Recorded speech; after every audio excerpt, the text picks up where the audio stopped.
Food चल रहे हैं इसको नहीं खाना है, इसे अवॉइड करें और अपना खाने का टाइम कोशिश करें 2 टाइम खाएं। सुबह जैसे सूरज निकल गया इस टाइम पेट भर के खा लीजिए, छक्के खाइए और शाम को सूरज छुपने से पहले दूसरा टाइम लो।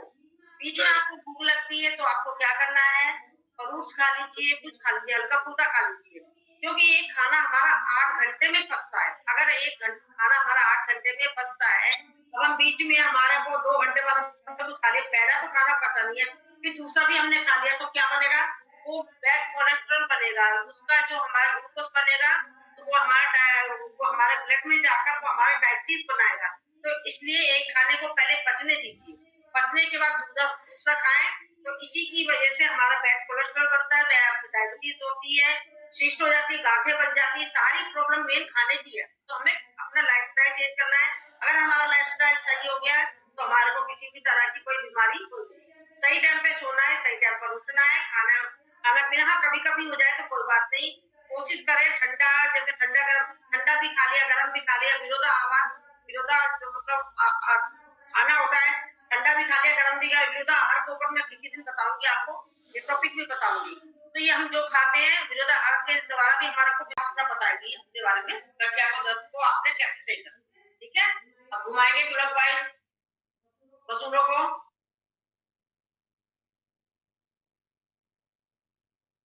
अपोजिट,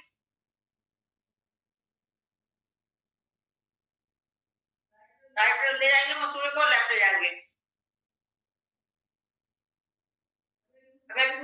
अब मैं करा रही हूँ, मसूड़ा हमारे से मजबूत होंगे, साथ में हमारे चेहरे की जो मसल्स है वो एक्टिव हो रही है, हमारे चेहरे की एक्सरसाइज भी हो जा रही है इससे, और हमारे चेहरे पर ग्लो आएगा, रिंकल्स हो जाते हैं वो भी दूर होंगे, और साथ में जिन्हें जो डार्क सर्कल वगैरह हो जाते हैं, किसी भी तरह के स्पॉट हो जाते हैं, वो सारे गायब हो। नाक से सांस भरेंगे, कान से निकालेंगे,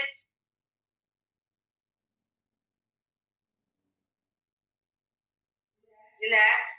नाक की करेंगे मसाज, नाक की मसाज जो करते हैं इससे हमारा खांसी जुकाम से संबंधित समस्या दूर होती है, और जिन लोगों को फीवर आता है वो दूर होता है, साइनस की प्रॉब्लम दूर होती है। अब इस तरीके से ले जाएंगे गोलाई से आंखों के पास घेरे को, कि हमारे डार्क सर्कल हो जाता है आंखों के पास वो दूर होते हैं, और साथ में हमारे आंखों की रोशनी पर प्रभाव पड़ता है, यहाँ जो हमारे रिंकल्स हो जाते हैं उस पर भी प्रभाव पड़ता है, को हमारे मसल्स एक्टिव हो जाती है। तो साथ में कान के बात करेंगे,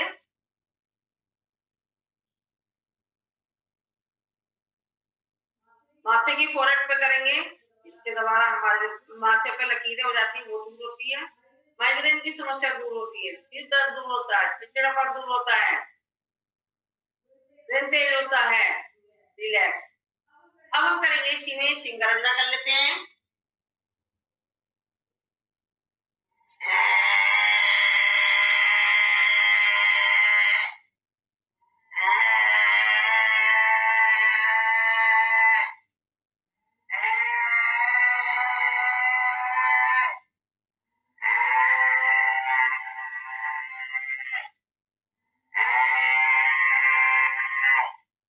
हाथों को करेंगे रब, गले की करेंगे मसाज, जिस लाइफ को उसको हम मुंह में करेंगे। तो चलिए अब हम प्राणायाम, हमारा ये पैकेज है जो चला रहा है आदमी ने करा मैंने, ये हम डेली करते हैं। क्यों, जो लोगों के पास टाइम नहीं है, जॉब वाले हैं और एक्सरसाइज करना नहीं जानते हैं, नहीं करना चाहते हैं, प्रॉब्लम होती है, सूक्ष्म व्यायाम नहीं करते हैं, टाइम नहीं है, तो सिर्फ ये वाला जो पैकेज मैंने कराया अभी इसे डेली कर ले, इससे टैपिंग भी हो गई हमारी, 100% पॉइंट हमारा हाथों में होते हैं, ये सब चीजें हो गई है। तो इसकी मात्रा पर उनको ज्यादा बढ़ानी है, तो आप इसके द्वारा भी स्वस्थ रह सकते। तो चलिए अब हम भस्त्रिका करेंगे, फिर उसके बाद सभी साधक ध्यान से सुने, बीना जी अपने बारे में कुछ बताएंगी, गठिया की पेशेंट थी, उन्होंने अपने आप को कैसे स्वस्थ रखा है। तो पहले हम करते हैं भस्त्रिका,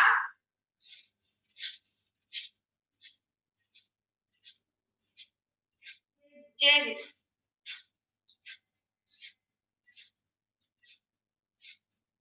चेंज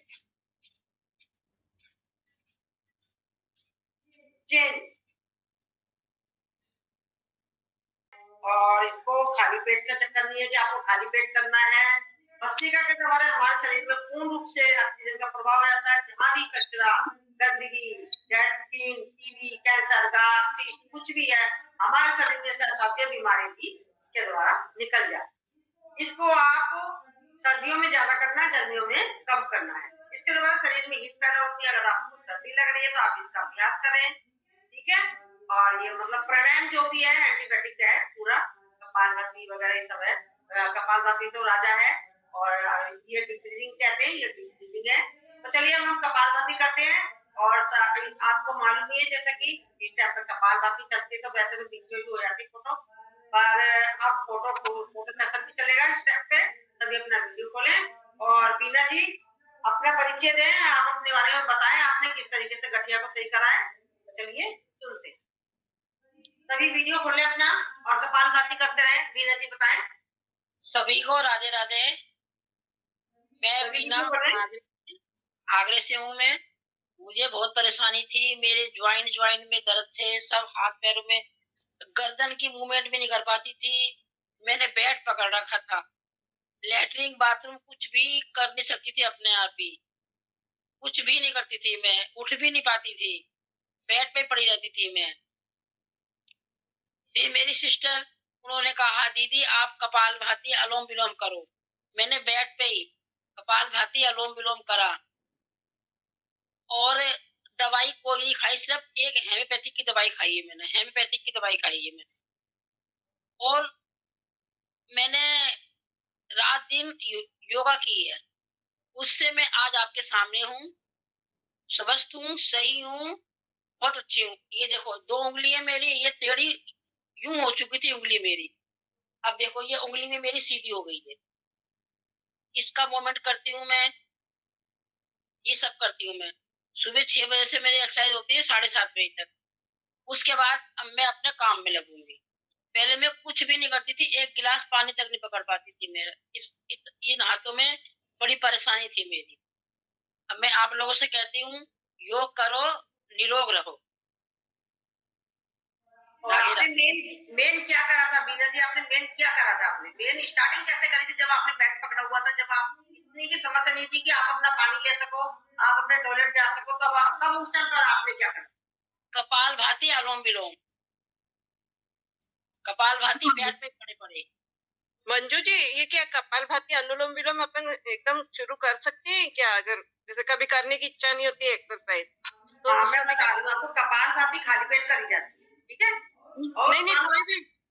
नहीं, जैसे अपन उठे, ब्रश वश किया और फिर अपन क्या कपालभाति और अनुलोम विलोम ये कर सकते हैं या कुछ एक्सरसाइज कर सकते हैं? देखो कपालभाति तो खाली पेट ही करी जाती है, ठीक है। हाँ। आप कपालभाति को आप करते रहे, बाकी लोग कपालभाति को आप ये खाली पेट का नहीं है, मतलब आप बैठ नहीं सकते तो आप लेट कर लो, चेयर पे बैठ के कर लो, ठीक है। कपालभाति खाली पेट ही होती है, और इसको प्रेग्नेंट लेडीज नहीं करेगी, पीरियड वाला नहीं करेगा, किसी तरह का उसको कोई ऑपरेशन हुआ है तो वो 6 माह के बाद डॉक्टर की सलाह से करेगा। अल्सर वाला नहीं करेगा, सिर्फ ये